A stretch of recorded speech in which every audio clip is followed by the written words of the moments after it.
to you from my basement in beautiful Chicago. This is LesCast. I'm Amanda Costner, your host, and I cannot do this alone. Podcasting with me today is a person I would consider to be the first lady of LesCast. Of course, I'm talking about my wife, Ro. Hey. Well, we have been gone long enough. I don't want to waste any more time. Let's jump into Season 1, Episode 7 of A League of Their Own, Full Count. That's the title of the episode. We started out with Greta searching longingly out the window, so we know they still haven't figured out what happened with Joe. But then a few seconds later, we see a bruised and battered Joe being brought in by the cops in handcuffs. And the next part of this plotline surprised me. I thought Joe would be fired or worse, but no, she's being traded to the Blue Sox. Yeah. Because Sarge has paid money out of her own pocket to keep Joe's name from being published in the paper, and these are the terms they've agreed to. Yeah, and I think I bet I think Sarge cares about the girls, so I think that was part of her motivation, but I also think it just probably looked better for the league if this scandal didn't come out. And Joe was a really good player, right? So this was a solution where the league saves face, and also Joe can still play, and so I thought it was surprising, and I'm glad that I'm kind of glad it happened, even though it was brushing things under the rug. I'm glad it turned out okay for Joe. But I think it's probably accurate to the times. Exactly. I was just thinking in my head, Yeah. I bet literally in medieval times we had since we know that there were royal people of countries and things like that who were queer. Mm-hmm. We know queer people have always existed. Yeah. And I think if it was able to be brushed under the rug, yeah, I think that was a thing that happened if there was a reason to brush it under the rug. Right, exactly. And how can we still function? How can we still have a functioning baseball league and still benefit from Joe's talent? It's kind of mutually beneficial, right? It benefits Joe as well. So it's not just purely selfish from the league's perspective, but so I thought it was an interesting solution, and I was pleasantly surprised because it's always heartbreaking to see sad queer storylines in shows and movies. So this wasn't a purely kind of negative storyline, and we needed it after how hard episode 6 was. Yeah, absolutely. Where the bar run by Vi, played by Rosie O'Donnell, gets broken up, and this is the result of that, but it's not more things that make us really sad and depressed to watch. Yeah, exactly. It was a little bit more of a neutral, I guess, consequence, maybe slightly positive. Yeah. So Greta responds by trying to convince Joe to run away with her. Obviously Greta's feeling a lot of guilt about what happened. If you don't remember, in the last episode, Greta basically, implores Joe to go, even though Joe doesn't really want to. Yeah. Ro, I very much relate to Greta. I'm a runner. When I get scared, I don't know if you'll confirm or deny this as my wife, but when I don't know what to do, my instincts are run, bitch. Yeah. That is what inside my head is saying. Yeah. I totally relate to this. Yeah, as your wife, I can confirm that is your instinct sometimes. Yeah. And yeah, I think it's also a natural instinct, and fight or flight. Exactly. Yeah, totally. It's a fight or flight response. So, yeah, and I think she's also afraid of course, she's afraid of losing Joe, and she's. But then Joe says, "Hey, Greta, I'm not just your sidekick. Right. I'm not just this thing of yours to your lose. Support person." Yeah, exactly. And my role or my function is not just to support you. And she says, "Greta, everywhere we go, you get bored or scared, and I end up lugging your suitcase." Oh, yeah. Oh, interesting. So that's kind of they're just saying she's saying Greta always wants to run, as he said, and then Joe kind of follows behind. And so now like Joe is kind of going off to do her own thing, and that's scary for Greta. Well, she wants to. Yeah. Greta's like, no, Right. like, no, don't leave me. I think it's a little selfish. I'm gonna be honest. Oh, Like, it's even totally selfish. Yeah. initially, not a bad call. Like, they've always planned to go to California. They talk Mhm. about it all the time. Initially, not a bad call. After Joe has revealed, I don't want to do that, and Yeah. said all those things about being her sidekick, like, I think it's a little selfish for Greta to be going, please don't do this. Yeah, and Joe is looking at this as an opportunity, right? Like Mhm. she's seeing the benefits of joining this other team, and she recognizes like she's a good player. She could have a lot of success, and so she's seeing this as an opportunity. And Greta is just, you're right, just selfishly just looking out for what is best for her, right? Which is It having seems like Joe she by her didn't side. even listen to Joe, you know? Yeah. She's like, I need to be my own star. I'm a Yeah. star. She's like, please don't go. Right. Well, no, if you know, and I'm not saying Greta doesn't care about Joe. I think it's probably taking her some time to process. Yeah. You know, Joe correctly identifies, like, you didn't even know I was a star. You Yeah. had no idea. You know? Right. She's like, I know. No, Greta, you didn't know. Yeah, Greta's like living in her own world, kind of. Yeah. So Mhm. and I think like I think that's gonna be interesting, like seeing how, you know, hopefully we get a season 2 and seeing how their characters develop and grow. I'm sure, you know, grow and develop like apart, you know, and apart from each other. Yeah. Well, we see Max first in this episode waking up on Yeah. Bert and Gracie's floor. Yeah, this was Max had fun. a great night. Like, Yeah. she's got lipstick on her face. Yeah. Her night was so good, she doesn't remember the details of the night. Yeah. Like, she can't remember Been her there. hookups. Yeah. Just kidding. Listeners, if you don't know, I just totally gave my wife a look. So she can't remember her hookup's name. Bert doesn't give a fuck. He's like clanking together salt and pepper shakers. Yeah. Like, excuse me, does anybody know who my niece made out with last night, or That was who so Max funny. made out with? Yeah. Yeah. That was like a cute, fun scene. That was a fun scene. Yeah. Turns out Jess and Lupe have also been gone all night because they never gave up looking for Esty. Right. And then they find her at the train station, and Yeah. immediately Lupe is like, oh my God, Piche Cuegla, fucking rascal. That was one of the first Spanish words I learned, Piche. That's a good one. Yeah, it's a good one to know. And then the girls surprised me because we transition into a scene where Jess is teaching Esty how to drive. Yeah, right. This is kind of like it was like kind of a funny, Very fun, fun, like goofy, but also like, you know, there was some tender moments. Well, I was gonna in say, this next you saying section. that made me think, God, the writers just brilliant, just killing it, because Yeah. they take this very serious, you know, and we're gonna see this turn into a very serious scene between Lupe and Esty about Lupe having a child. Right. But yeah. they take this serious situation, like this has been a season-long conflict. Yes. Why is Lupe not treating Esty the way we Yes. want her to treat Esty, the way we, Yeah. as an audience, feel like she should be? Right. We find out. But Yeah. within this, you know, serious, the writers give us these fun moments in the Yeah. car. Another fun moment, Jess and Esty say "I love you" to each I other. know. Like, I'm so- bro, are they banging? Are they together? What is I happening? feel like the writers are like toying with us. They're Ah. like, oh, like, you know, what you thought you knew everything. Yeah, We're yeah. gonna tease you a little more. Yeah, right. Like, yeah, like stay tuned to see what happened, what developed. What this I don't means, know. Yeah. I'm not sure how to read that. Was yeah. it like, maybe was it a little flirty platonic? Is how I would describe that. Maybe. Maybe, yeah. I don't know. Yeah, I think we just don't know yet. I mean, they would. I mean, Jess and Esty, like, although Esty's under 18, so how old is Jess? Oh, really? I didn't know. Yeah, in the episode, Esty's like, I just okay. turned 17. Oh, okay. Maybe that's This a got little weird. serious. All right. Anyways, let's move on. Let's just Okay. move on beyond All right. that. Well, yeah. maybe that's why we don't know. Yeah. Yeah. Then we have a very emotional conversation between our show's main couple, Carson and Greta. Yeah.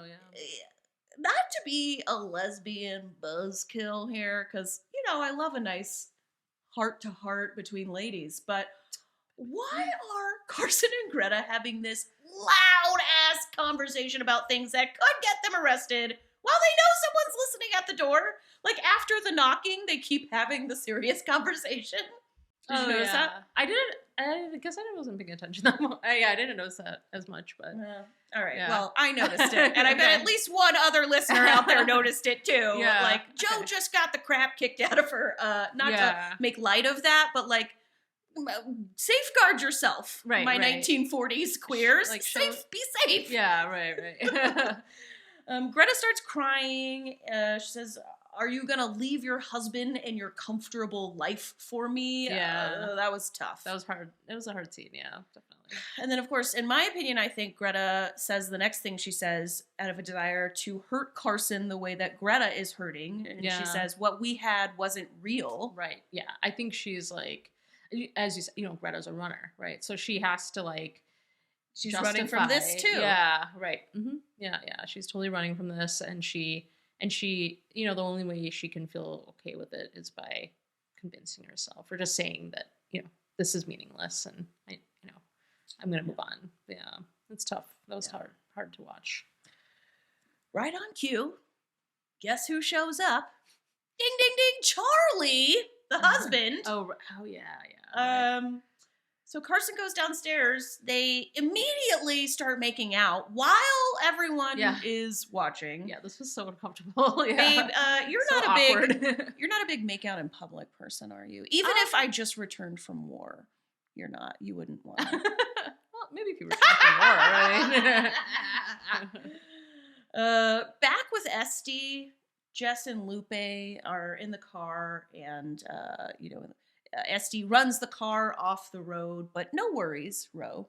Jess, the lesbian, is also a mechanic. I know. I love how she was like, "All right, let me. I'm gonna go get some tools or whatever." I can't remember like what she Jess may be rivaling Greta in like the lesbian panty dropper polls right now for the show. Definitely her street cred went. Her les cred went way up through, during this scene. Yeah, great episode for Jess. Yeah. Definitely. Another character I hope we get more of in season 2. And she kind of like she's like a little kind of like wise beyond her years or something. Like she can kind of see the big picture with things, it seems like. Right. She sees things that Esty and Lupe don't. Exactly. And she orchestrates this whole scene between them. It was cute. Yeah. Meanwhile, Carson goes back to the hotel with Charlie, where she proceeds to like attack him. Like she punches the man in the face, when she like thinks I don't know was she thinking if I just have sex with him, I don't have to talk to him. Like what was going on here? Yeah, I don't know. Maybe she's like overcompensating or something. Right. She's been having sex with a woman for like, Lord knows how long. So she's been cheating on him. Yeah. She's been cheating on him. Yeah. I mean,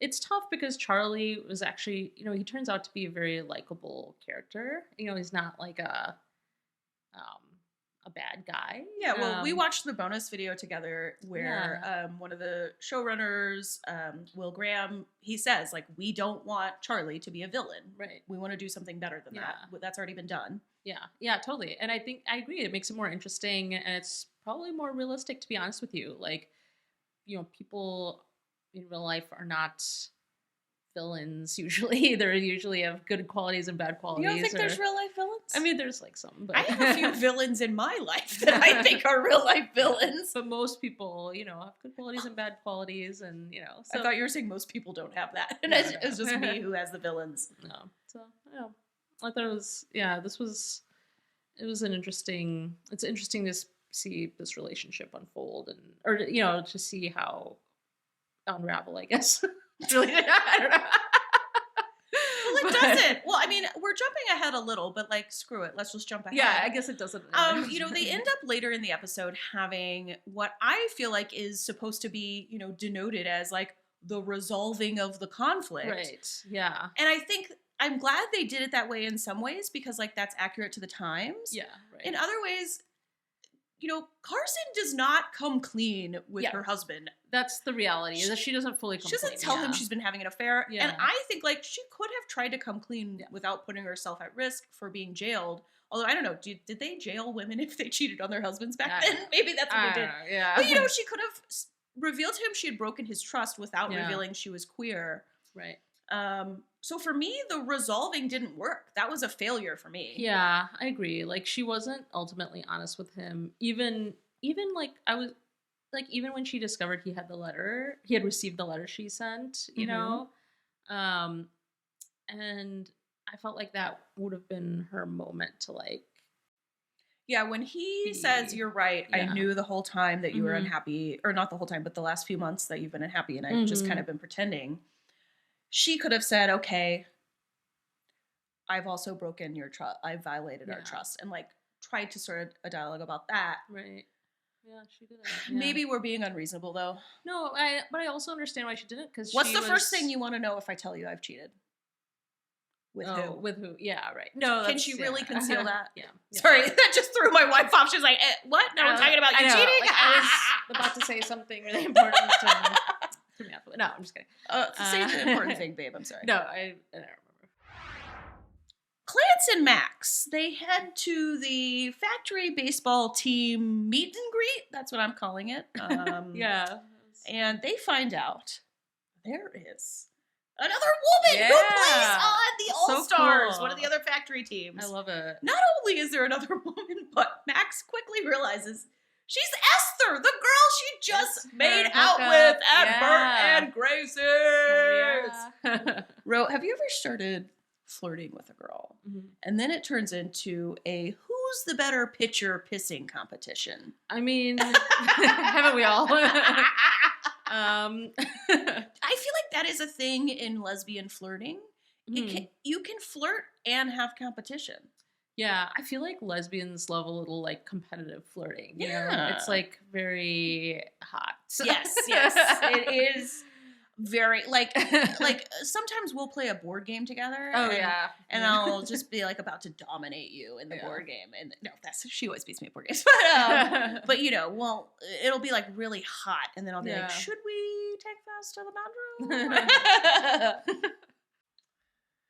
Big reveal in the middle of the episode when Esty and Lupe are talking by the broken down car. I mentioned this earlier, and Lupe tells Esty that she had a daughter when she was Esty's age. Yeah, right. So now we know why Lupe's been weird to Esty this whole time, because she reminds her of her daughter. And this was really great moment. It was really, it was really like touching, and it kind of made sense.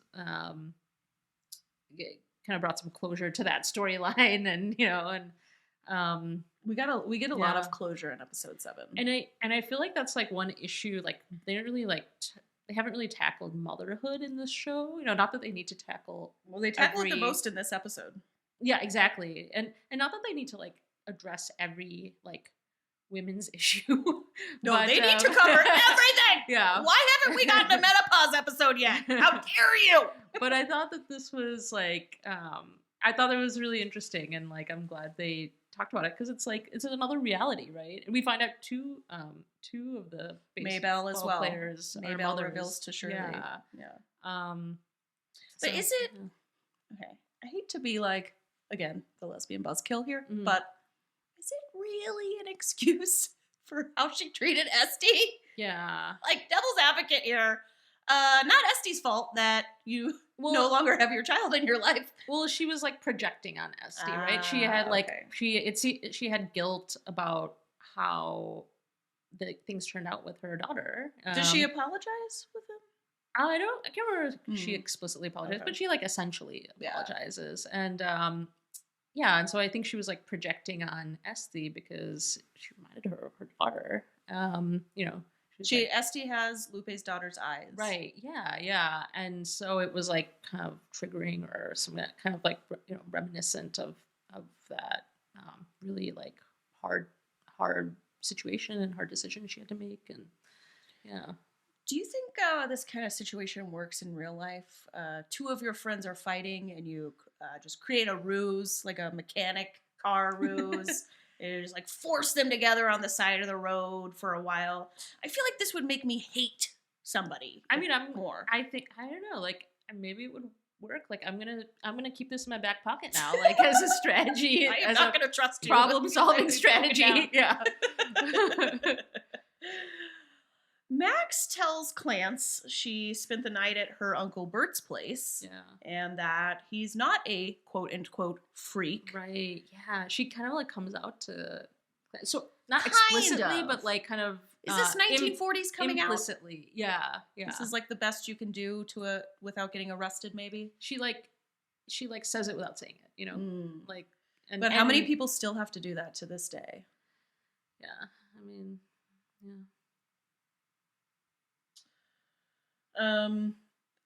Clance's reaction, what did you think of how Clance responded to this? She was okay. Yeah, I think initially she was like a little confused, but then like she ultimately was like, at one point she's like, "You're my person" or something like that. Yeah, and so they've obviously seen Grey's Anatomy. Yeah, forget about that. So like to me that meant that like she signaled that like, you know, I accept you, I love you, you know, like it was like a positive response. I feel like I've had this version of a conversation with some of my like super conservative religious family members. Yes. Where we're talking in code. Yes. And they're saying things like, well, I know you're different. Or they use the word lifestyle in something. And you're like, yes, I know you think that I, you know, like, and you have to, and then hopefully at the end of it, there's like a pat on the shoulder. But there's still some love here. Yeah, right. Yeah, that's true. It is kind of sad that we still have to speak in this coded way sometimes. I just think it's maybe a moment to reflect for me personally and say, like, yes, we've gained so much progress in America, but this is portraying the 1940s, and I still have conversations like this. Yeah, so that's true. That's as everyone who's probably listening to this podcast knows, like already, like we still have work to do. Yeah. That's true. Ro, I really liked the scene of Mabel defending Joe when Shirley was going off. Yeah. Shirley is like, Joe could have seen my breasts. Mabel is like, everyone's seen your breasts, Shirley. Right, yeah. And then like you kind of realize throughout the conversation that Mabel kind of knows everything that's going on. Yes. Like she kind of knows about Greta. Yeah. And like she's just like pretty cool with it and doesn't care. Mm-hmm. And yeah, this was really, I'm like super interested. I think Shirley is so interesting actually, even though she's like a side character. Okay. Are you sure you're talking about Shirley or Mabel? No, sorry. The blonde? Well, they're both interesting characters. I don't know. Who are we talking about? Mabel is the blonde who knows everything that you're saying. Yeah. She's the one you think is interesting? Or Shirley? Shirley, the funny one. Yeah. Okay, so you hope to see more from Shirley. Well, not to... Cut. Okay, just delete everything I said and just start... Sorry, that's okay. I realized I also just realized I could never go live with you ever. You'll freeze up. Episode 7, the baseball part of this show is really portrayed not through the Peaches, but through the factory teams in this battle we get to watch between the Screws and the All-Stars. Right. Max walks up. Max and Clance are watching the game and apologizes to Esther, the All-Stars pitcher, and then also gives her a few hints. And then also drops her digits. Yeah. Real smooth. I know. I love that. And I love that Esther... Well, I'll wait until you describe what happens. Sure. So eventually the game is going, and we learn that Esther is told by the coach to throw the game. Apparently they've got like a deal going where every year the All-Stars are supposed to lose it and money exchanges hands. Right. But then Esther is like, I can't do this in front of my new hookup or whatever the reason is. She fakes a shoulder injury. And I guess they have no other option. They have to call Max onto the field. The announcer calls him up. Ro, am I crazy? Or was this just a little bit of a stretch? Well, it was Esther's idea, right? Yes. Esther basically was orchestrates this whole thing. Orchestrates this thing. And so, yeah, it is a stretch that she meets another female baseball player. Well, I didn't think that part was a Yeah. stretch. I thought it was a stretch that everyone buys this and everyone's fine with it. And the coach is Yeah. like, yeah, random person from the stands, come on in. Like, Well, I don't know. I think the coach was okay with it because, one, Esther vouched for her. Okay. But also, two, he wanted to lose the game anyways, and he probably doesn't have any That's a faith good in point. this person. And Yeah. so he's probably like, okay, whatever, you know. So I think that's a good point. That was why he was willing to, like, Yeah. Well, my favorite part of this whole plot line was the callback. We get another callback to the original movie, and I feel like we either haven't had one in a few episodes or I just didn't notice it, but I ate it all up like McDonald's when they throw the ball at Max and she catches it with her bare hand. Oh, yeah. Just like in the movie. I kind of forgot that was in the movie. Yeah, I loved cool. it. Yeah, Yeah. I like that. I will say, I once upon a time was a pitcher, softball, underhand, totally different, but still. And one time I was at a barbecue, and it had been years since I had pitched, and my dad was like, "You must pitch. Show everyone you can pitch. Show them all." And I didn't stretch, didn't warm up, didn't do nothing. I damn near threw my shoulder out. But Max has none of these problems. Max is killing it. It sounds like Max is supposed to be better than you. Oh, no offense, babe. How dare you? Okay. Well, whatever the problems Max had on the initial audition, them problems ain't here. None of the screws can handle Max's sauce. Yeah. Exactly. Killing it. Okay, so you were telling me that Esther, one of the things you like about Esther is... Yeah, so I really liked that after this, when they're at the after party, I liked how Esther said, when I first saw how you pitched and maybe heard about your ambitions, I was worried that you were going to take my spot, or that crossed her mind. But then I realized that you were not the enemy. It kind of reminds me of like women's. Kind of reminds me of like women's sports right now, right? I thought you were just gonna say it kind of reminds you of women. No, like women's sports right now, and the whole conversation with like trans athletes and stuff like that. Like, people are like, okay, having trans athletes is going to take away from women's sports. Like, that's not what's taking away from women's sports. The thing that's taking, like, having more competition, having more people, having more inclusivity isn't taking away from women's sports. It's like the things that are taking away from women's sports is, not having good, media coverage, and like women not being paid equally, and like.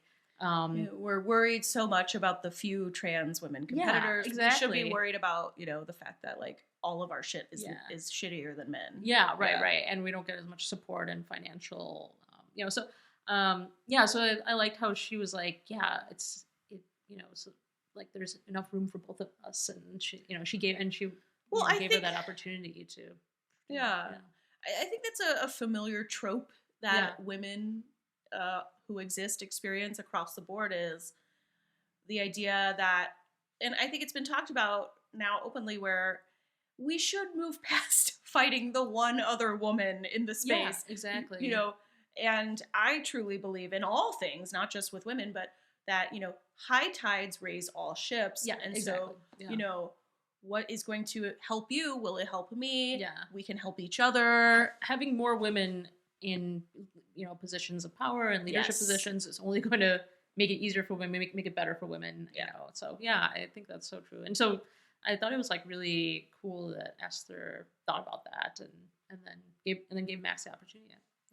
What did you think about the pretty brief Carson goes and gets Greta from the train station scene? I thought that was pretty good. Like, I feel like Carson kind of basically like convinced Greta to not to run away, right? And to kind of changed her mind.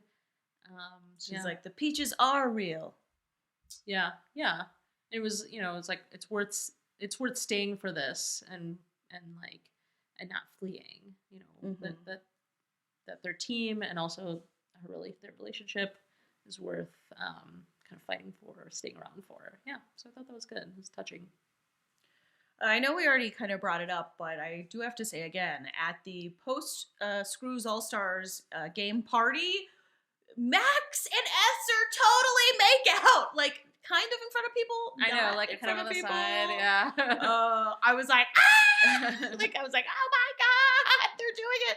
I know. You know, I feel like, you know, we've done that before. We're in an area, we've literally gone to countries where it's illegal to be, you know, homosexual or to engage, and Yeah. you know, you're like, can we steal a kiss when nobody's looking? Is nobody looking? I felt the electricity of their like secret kiss. Yeah. That was. I can tell you felt it too. I can tell you're really electrified. It wasn't so hot for you, babe. Well, what about this? Max gets invited to go on the road with the All Stars. That was awesome.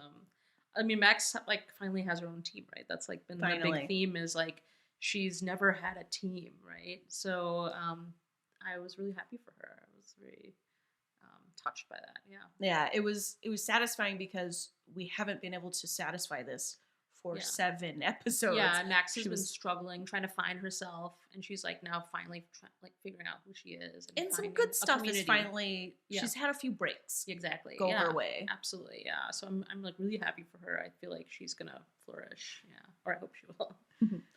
Our final scene is Carson walking into her room that she shares with Shirley, and Shirley telling Carson that she knows about her. I think Shirley has read the letter that Greta left Carson.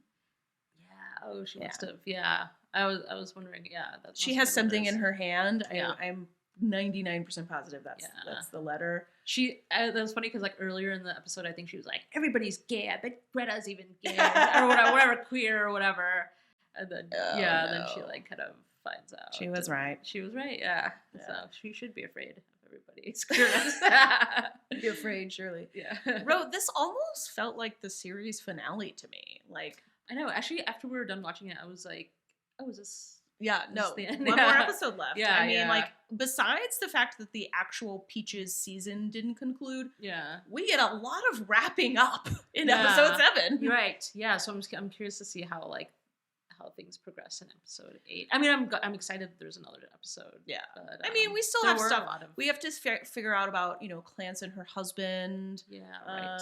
You know, of course, the Peaches. We're a little. We're not invested. Well, they have a final game. Right? Yeah, that's what I'm saying. Yeah. But I'm not so. Honestly, I kind of forgot about the Peaches winning the season with everything else going on. I know. Yeah, I was like, definitely in earlier seasons, it was more about the Peaches, but like these last couple episodes were like so intense and about kind of the characters themselves. Yeah, so like the game was in the background. Kind of like forget about that briefly, or like kind of overlook that.